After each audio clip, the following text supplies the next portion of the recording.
Psicologia Jurídica em Destaque. Doutora Luciana Generali Barni. Olá, queridos telespectadores que me acompanham aqui no programa Momento Jurídico. Hoje eu estarei abordando um tema que é de suma importância para aqueles casais que estão passando por um processo de divórcio e têm filhos. É o tema da alienação parental. Esta expressão foi criada na década de 80 por um psiquiatra norte-americano chamado Richard Gardner. Ele trabalhava na justiça e ele identificou esse fenômeno que ocorre toda vez que um dos genitores que estão no processo de divórcio inicia um processo de tentativa de afastamento dos filhos em relação ao ex-cônjuge, ao outro genitor.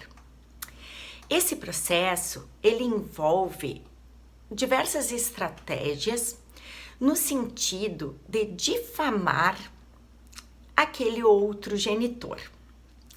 Isso ocorre normalmente quando o processo de separação se deu de uma forma muito conflituosa, em que uma das partes ou até ambas não aceitaram o divórcio e a partir dele surgem diversos sentimentos como traição, vingança, necessidade de atingir de alguma forma o ex-cônjuge. E para isso utilizam os filhos como instrumento. É importante destacar que na maioria das vezes esse processo não é consciente, ou seja, a pessoa não sabe que está causando mal ao seu filho ao utilizá-lo para atingir seu ex-cônjuge. O objetivo é fazer mal ou prejudicar o seu ex-companheiro, porém os maiores prejuízos são sentidos pelos filhos.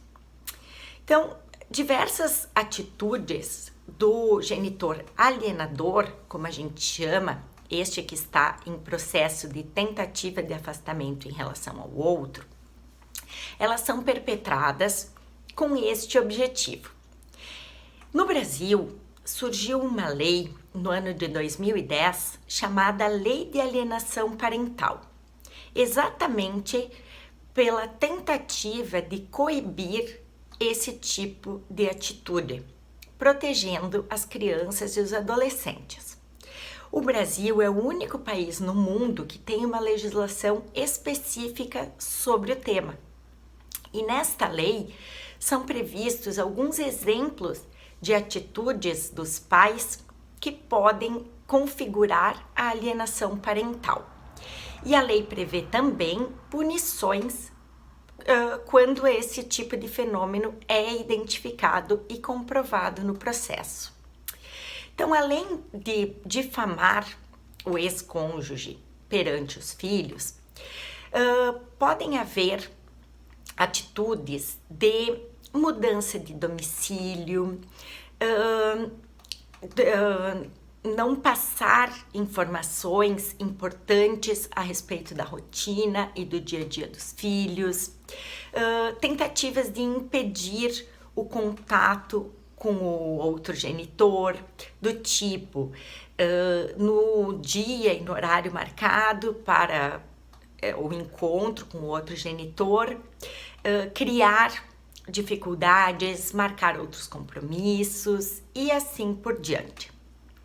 É fundamental que a gente conheça esse instituto para tentar evitar que as crianças e os adolescentes passem por esse processo, que é muito grave e as consequências muitas vezes são irreversíveis. É um tema muito complexo que eu seguirei abordando nos próximos programas. Foi um prazer estar na sua companhia e até a próxima!